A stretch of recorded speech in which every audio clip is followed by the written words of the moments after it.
ఆంధ్రజ్యోతి అనేటటువంటి విషపు పత్రిక ఎలా విషం చిమ్ముతుందో ఈ వార్త పూర్తిగా చదివితే కానీ మీకు అర్థం కాదు. జగన్మోహన్ రెడ్డి గారి భద్రతకు సంబంధించి ఆంధ్రప్రదేశ్ రాష్ట్ర మాజీ ముఖ్యమంత్రి, వైఎస్ఆర్ కాంగ్రెస్ పార్టీ అధ్యక్షులు, ఆంధ్రప్రదేశ్ రాష్ట్ర ప్రతిపక్ష నాయకుడిగా ఉన్నటువంటి జగన్మోహన్ రెడ్డి గారు అత్యంత ప్రజాదరణ కలిగినటువంటి, ఈ దేశంలోనే టాప్ 10 ప్రజాదరణ కలిగిన నాయకుల్లో ఒకటిగా ఉన్నటువంటి జగన్మోహన్ రెడ్డి గారి మీద విషం చిమ్ముతూ వాళ్ళు రాసినటువంటి వార్త. జగన్ Z+ భద్రత పిటిషన్పై వివరాలు ఇవ్వండి అనేటటువంటి హెడ్డింగ్ పెట్టి కేంద్ర హోంశాఖకు హైకోర్టు ఆదేశించిందని చెప్పి సమయం కావాలన్న డిప్యూటీ సొలిసిటర్ జనరల్ తదుపరి విచారణ వేసవి సెలవుల తర్వాత వాయిదా అని చెప్పి తనకు Z+ భద్రత పునరుద్ధరించేలాగా NSG లేదా CRPF సిబ్బందితో సెక్యూరిటీ కల్పించాలన్న వినతిని పరిగణలోకి తీసుకునేలా కేంద్ర హోంశాఖను ఆదేశించాలని కోరుతూ పులివెందుల ఎమ్మెల్యే జగన్ హైకోర్టులో పిటిషన్ దాఖలు చేశారు. పులివెందుల ఎమ్మెల్యే జగన్ పిటిషన్ దాఖలు చేశారని రాశారు. అంటే ఆయన మాజీ ముఖ్యమంత్రి కాదు, వీళ్ళ దృష్టిలో ఓన్లీ పులివెందుల ఎమ్మెల్యే. ఆయన పులివెందుల ఎమ్మెల్యే అని మేము గర్వంగా చెప్పుకుంటాం. మీలాగా మీరు అంటే తప్పుడు బతుకులు కాబట్టి మీరు చెప్పుకోరు. పులివెందుల్లో ఇన్ని సంవత్సరాలుగా ఆ కుటుంబాన్ని ఆదరిస్తూ వస్తున్నందుకు పులివెందుల నియోజకవర్గానికి సంబంధించినటువంటి ప్రజలందరికీ 100% మేము ధన్యవాదాలు చెప్తాం, దాంట్లో నో డౌట్.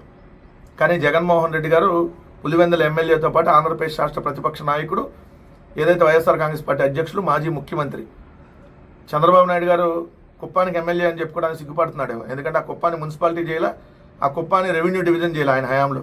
జగన్మోహన్ రెడ్డి గారు కుప్పాన్ని జగన్మోహన్ రెడ్డి గారు వచ్చినాక రెవెన్యూ డివిజన్ ఏదైతే మున్సిపాలిటీ చేశారు. అంటే ఇక్కడ కూడా చూడండి పులివెందుల ఎమ్మెల్యేగా. అంటే ఎంత విషం చిమ్ముతారంటే ఒక మనిషిని మీద ఈ విధంగా విషం చిమ్ముతూ పులివెందుల ఎమ్మెల్యే పిటిషన్ వేశారంట. మాజీ ముఖ్యమంత్రి జగన్ గారు వేయలే పిటిషన్, ఓన్లీ పులివెందుల ఎమ్మెల్యే వేశారంట పిటిషన్. మీరు మీ తప్పుడు రాతలు, మీ బతుకులంతా ఇంతే కదా, మీ బతుకులంతా ఇంత. అందుకని మీరు అనేది, మీరు ఉగ్రవాదుల కంటే డేంజర్ మీరు అనేది. ఇది చంద్రబాబు నాయుడు గారు వార్త లేకుండా పత్రికలు ఎందుకుంటుంది, ఇది కామన్ కాబట్టి. P4తో 20 లక్షల పేద కుటుంబాల దత్తత, చేయూత అందించేందుకు మార్గదర్శనం తీసుకొని వస్తాం. మళ్ళీ అదే సొల్లు కబురు చంద్రబాబు నాయుడు గారు. పేదరికం లేని రాష్ట్రాన్ని మార్చడమే లక్ష్యం ముఖ్యమంత్రి చంద్రబాబు పునరుద్ఘాటించారు. రాష్ట్ర వ్యాప్తంగా 20 లక్షల పేద కుటుంబాల బాధ్యత తీసుకునేలా మార్గదర్శనం తీసుకొని వస్తామని ప్రకటించారు.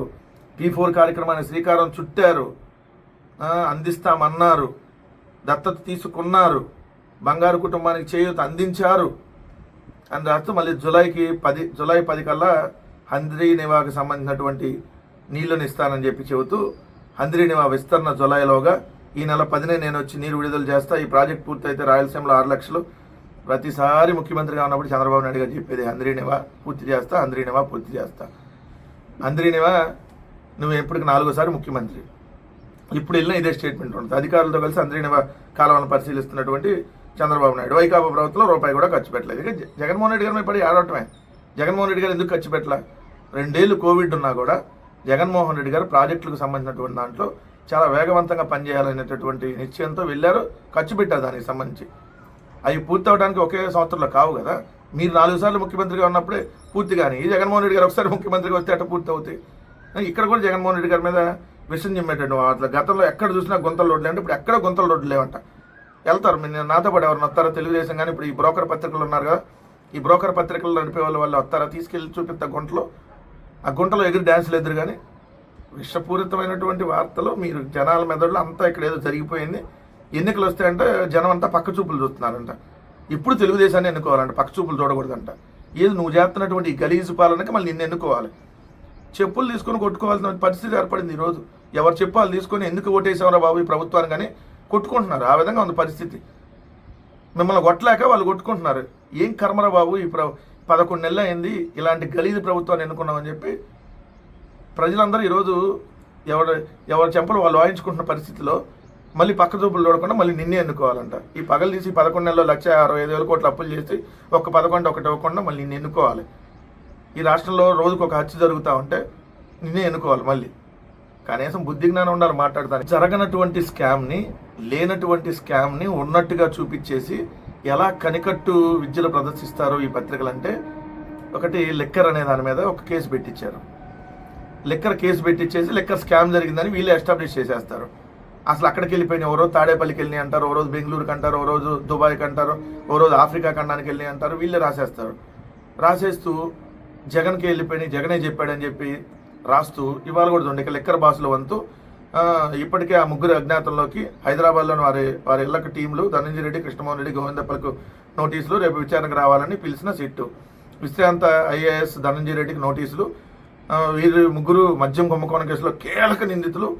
ముడుపులు వీరి ద్వారా జగన్కు చేరినట్టు రిమాండ్ రిపోర్ట్లో ప్రస్తావన. ఎవరు రిమాండ్ రిపోర్టు? ఎవరు చెప్పారు? అంటే మీ అంతరికి మీరే రిమాండ్ రిపోర్ట్లు రాసేసుకొని, రిమాండ్ రిపోర్ట్లో వాళ్ళు ఏం సంతకం పెట్టరు, మీ అంతరికి మీరే రాసేసుకొని వాళ్ళు చెప్పారన్నట్టుగా వెళ్ళి ఏదైతే మేజిస్ట్రేట్ ముందు మీరే చెప్పేస్తారు. ఒక తప్పుడు కేసు పెట్టి ఏ విధంగా దాని మీద విషపూరితంగా కథనాలు అల్లుతూ ఎలా రాస్తారంటానికి ఇది ఒక ఎగ్జాంపుల్ కదా. మద్యం అనేది కుంభకోణం 2014 to 19 మధ్య చంద్రబాబు నాయుడు గారి హయాంలో జరిగింది. A3గా చంద్రబాబు నాయుడు గారు ఉన్నారు. A3గా ఆల్రెడీ కేసు నమోదైంది. ఆ కేసుని ఈరోజు విచారణ చేయండి. 2024 నుంచి ఇప్పుడు స్టిల్ ఈ 11 నెలల్లో జరుగుతూ ఉంది. మద్యానికి సంబంధించి 14% మార్జిన్ పెంచారు. ఇప్పుడు జరిగిన స్కామ్. అంతకుముందు కూడా మీరు సంవత్సరానికి 15,000 కోట్ల చొప్పున 2015 నుంచి 19 దాకా మీ ప్రభుత్వం తీసుకొని వచ్చినటువంటి మద్యం పాలసీ వల్ల 6,000 కోట్లు రాష్ట్ర ఖజానాకు నష్టం జరిగింది. ఇష్టం వచ్చినట్టు బ్రాండ్లు తీసుకొచ్చింది మీరు, ప్రెసిడెంట్ మెడల్ తీసుకొచ్చింది మీరు, గవర్నర్ రిజర్వ్ తీసుకొచ్చింది మీరు, బూమ్ తీసుకొని వచ్చింది మీరు. మేము ఎక్కడ ఒక కొత్త బ్రాండ్ని కూడా తీసుకురాలా.